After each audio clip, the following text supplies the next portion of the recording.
Tito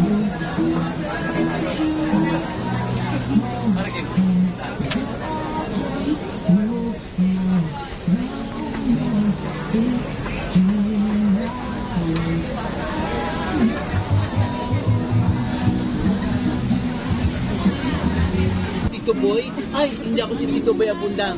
Ako lang naman ito yung fans club na pumupunta dito kay Diwata.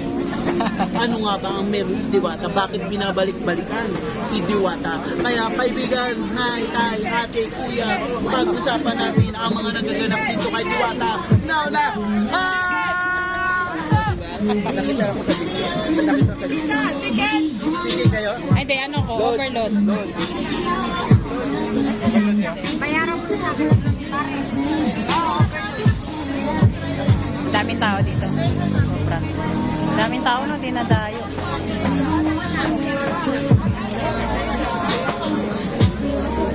So, ayan ang pila ng chicken overload.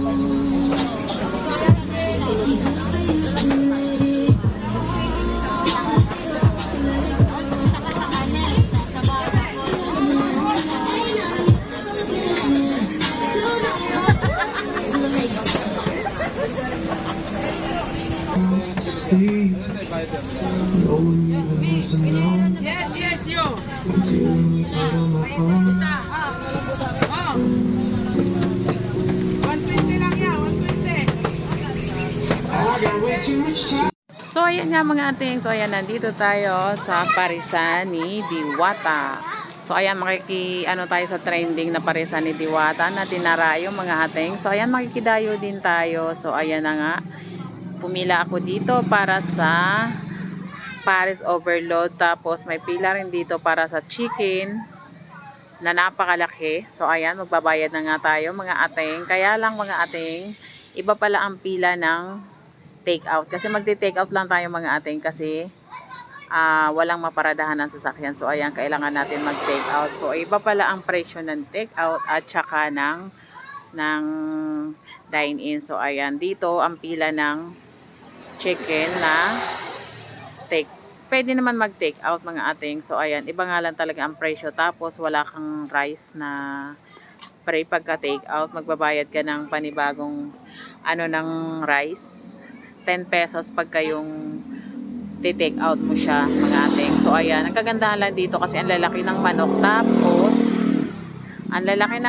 Tapos, may libre pang 2 soft drinks. At syempre, ang mga tindera nagpaka-smile mga ating. So, ayan. So, ayan na nga si ate. Binibigyan na ako ng manok na napakalaki, mga ating. Ang lutong ng balat. So, ang lutong ng balat ng kanilang Chicken Joy. At ang laki-laki. So, ayan talagang solve na solve ka dito, mga ating. Yung 120 mo, solve na solve. 120 ang Chicken Joy. So, ayan. Dito naman ako pupunta sa pilahan ng Paris. So, ayan, Paris. Hinahanap ko ang pila ng Paris. So, dito banda kukunin ang soft drinks, mga ateng. So, ayan, pagkagaling mo dun sa pila, dito ka kukuha ng soft drinks sa kanila. Meron silang soft drinks na libre pagka yung dine-in. Pero, nakakuha naman ako ng libreng soft drinks kahit na take out ang aking binili, mga ateng. So, ayan, pupunta ako dito sa pilahan ng bilihan ng mami na pan take out. So, ayan, yung una kong pinuntahan mga ating, doon ka pupunta pagka yung dine-in ka, tapos doon ka bibigyan ng kanin, diba, only rice. So, ayan, doon ka sa unang pinuntahan ko. So, ito dito, pagka yung take out ang bibili mo, dito ka pupunta, nagpaka-plastic na sila mga ating, para ready na lang pagka bibilhin mo na. So, ayan mga ating, dito pagka take out 60 ang isang balot, tapos wala siyang kasamang rice. Ngayon, kung gusto mo ng rice mga ating, mag-a-add ka ng 10 pesos para sa rice nila. So, ayan.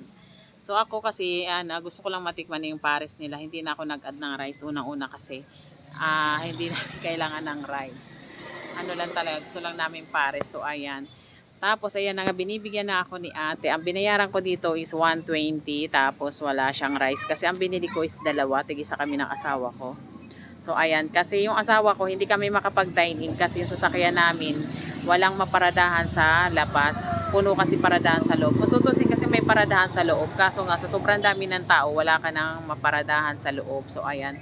Nag-decide kami na take out na lang. Tapos, doon na lang sa labas ng asawa ko. Tapos, ako na lang ang bibili. So, ayan na nga mga ating. Yung binigay sa akin na soft drinks, mga ating, pinaplastic ko na lang kasi hindi naman pwede bitbitin sa labas yung soft drinks. So, ayan. Nagbayad na nga ako mga ating. Tapos na ako bumili ng Paris ni Diwata. So, ayan. So, ayan na nga. Siyempre, ang dami talagang bumibili dito mga ating.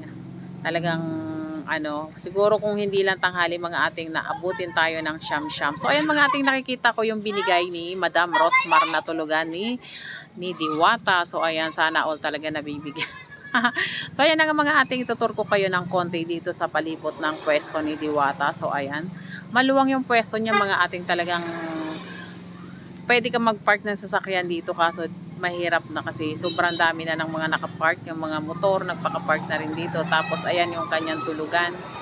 Tulugan niya yan, alam ko. Hindi ko naman nakita si Diwata. Sayang nga hindi ko siya nakita. Siguro natutulog siguro siya kasi tanghalin tapat kami pumunta mga ating. Siguro kung gabi kami pumunta baka makita ko si Diwata. Kaso tanghali kami pumunta kasi ngayon lang ang free time namin. So ayan, mag-iikot-ikot muna tayo ng konti dito mga ating. So eto na nga, dito tayo banda. Ang daming kumakain mga ating. Maganda nga siguro kung kakain kami kaso nga wala naman akong kasama. Dalawa lang kami ng asawa ko. So eto, Diwata. Dito po ang pila ng dine-in. So ayan, ang mga kumakain mga ating, ang dami, di ba? So ayan. Ayan sila. Sobrang dami ng kumakain, mga ating, kahit katanghali ang tapat. At syempre, bukod sa mga kumakain, mga ating, abay, napakarami din mga vlogger dito, mga ating. Ang daming mga vlogger dito, mga kadalasan yung iba, nakikiusyoso lang naman yung iba. Hindi ko naman nakikita lahat na kumakain sila, yung iba nakikiusyoso lang. Tinitingnan lang nila yung binigay ni Rosmar. Oo, kasi naman ang ganda naman ng binigay ni Rosmar. Makikita mo talaga sa labas na talagang aircon. Ang ganda. So, etong mga biker, mga ating, galing na rin yan sila sa loob. So, ayan, palabas na nga ako mga ating. So, ayan, palabas na ako kasi nga tapos na ako bumili mga ating. Dito na lang namin kakainin sa sasakyan ngayon mga ating. Kung mapapansin yung mga ating maski dito sa labas ay maraming nakapilang mga sasakyan mga ating kasi walang paradahan sa loob, puno na. So, ayan mga nakapila na yan mga ating, lahat yan ng tao nandun sa loob. Yun nga lang kasi hindi maiwanan sa sasakyan katulad ng asawa ko kasi bawal mag-park dito.